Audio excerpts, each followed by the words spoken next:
The first time the alien girl saw the Earth, she didn't understand why it made her chest hurt. Her kind didn't have words for beauty or sadness. They lived by logic, by code, by the quiet hum of the mother network that dictated every movement and every purpose. But when she looked down from orbit and saw the swirling blues and whites, the green veins of forests cutting through continents, she felt something new. It frightened her. Her name was Leary, Unit 74B on her planet's roster of bioengineered explorers. The mission was simple: infiltrate, observe, and report. The humans had reached a stage of technological curiosity that made them dangerous to the network. The overseers wanted to know if Earth would be a threat or a resource. Leary's pod entered the atmosphere in silence, disguised as a meteor fragment. She landed deep in the Nevada desert, where sandstorms would erase the evidence of her arrival. Her grayish-blue skin adapted, slowly turning human-like in texture and tone.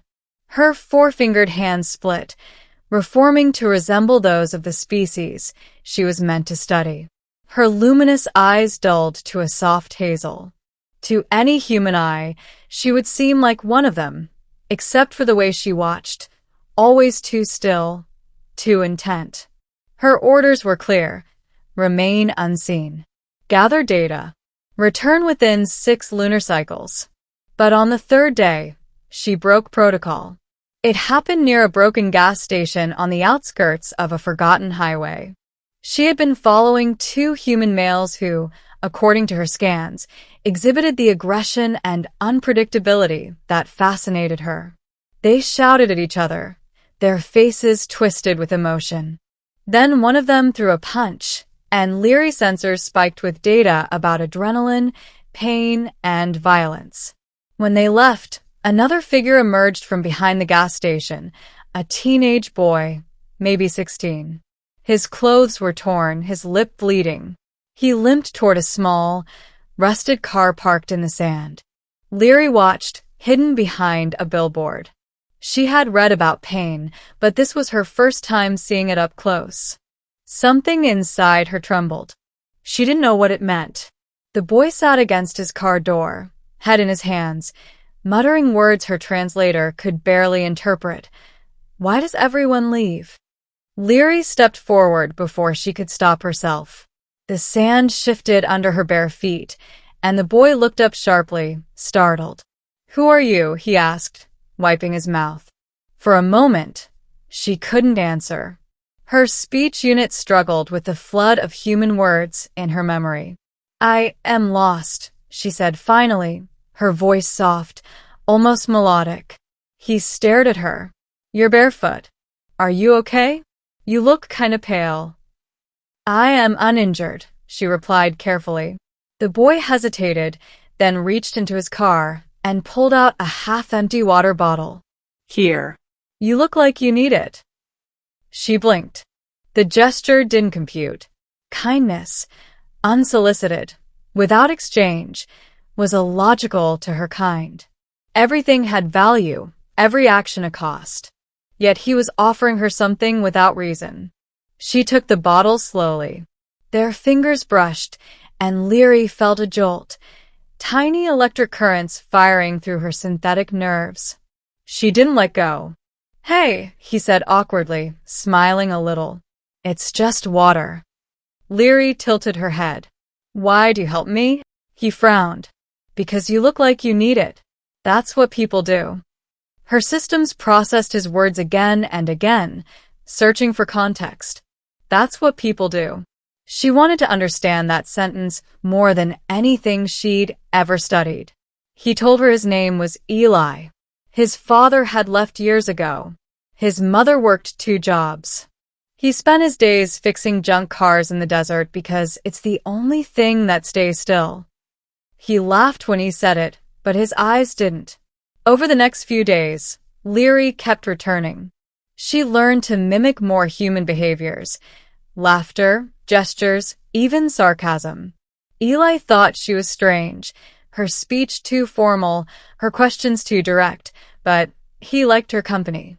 They sat on the hood of his car at night, watching the stars. Sometimes she'd point to one and whisper its real name, not the human label, but the true frequency signature. He'd laugh, thinking she was joking. She told herself it was all data collection. But the truth was simpler. She wanted to see him again. Wanted to feel the unexplainable warmth when he smiled. Then the signal came from the sky. A sharp, piercing tone in her inner neural link. Mission time expired. Return immediately. Leary froze. She looked at Eli, asleep beside the campfire, his jacket pulled over his shoulders.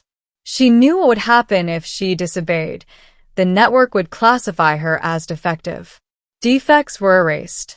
She could leave quietly. He would never know. But her hand wouldn't move. When she didn't return, the overseers sent a retrieval unit. The ship descended one night, its thrusters whispering across the sand. 2 enforcers emerged, tall, silver figures cloaked in plasma light. Unit 74B. One said in their native frequency, "You have violated mission parameters. You will be reabsorbed." Leary stood between them and Eli's sleeping form. "He is innocent," she said, her human voice trembling. "Do not harm him." "You have contaminated the study," the enforcer replied. "Your memory must be wiped." Eli stirred, waking to the sight of the glowing beings. "What the Leary? What's happening?" The enforcer raised an arm. Leary reacted instinctively, shielding Eli as a pulse of blue light struck her. Pain, real pain, ripped through her circuits. She fell to her knees, gasping. "Stop," Eli shouted, running forward. He picked up a wrench from the ground and swung it uselessly at the enforcer. The alien barely flinched, but in that instant, Leary found strength again. She unleashed a frequency pulse, a forbidden defense code. The air rippled, distorting reality itself. The enforcers stumbled backward, their forms flickering, then vanished into a burst of white light. Silence. Only the wind. Eli dropped the wrench. "Leary, what are you?" She looked at him, her disguise flickering. Her true skin shimmered beneath the illusion, silver blue, ethereal, unearthly. "I am not from here," she whispered. "I was meant to study you, not feel for you." He knelt beside her, eyes wide but not afraid. "You saved me. I should not have." He smiled weakly. "Guess rules are made to be broken sometimes." Her systems were collapsing. The pulse had damaged her core.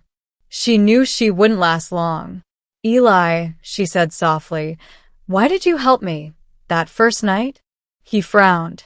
"Because you looked alone." Leary's vision dimmed, her sensors fading into static. She reached out, touching his face gently. "No one ever showed me kindness before." Eli took her hand, holding it tightly as her light flickered. "Then I'm glad I was the first." Her body dissolved into motes of energy that drifted upward, merging with the stars she once called home. Eli stood there long after dawn, watching the sky where she vanished. Later, when he fixed up his old car again, he painted one word on the side in shimmering blue letters: Leary. Every night, he'd drive out into the desert and look at the stars, wondering if somewhere, some part of her, was still watching back.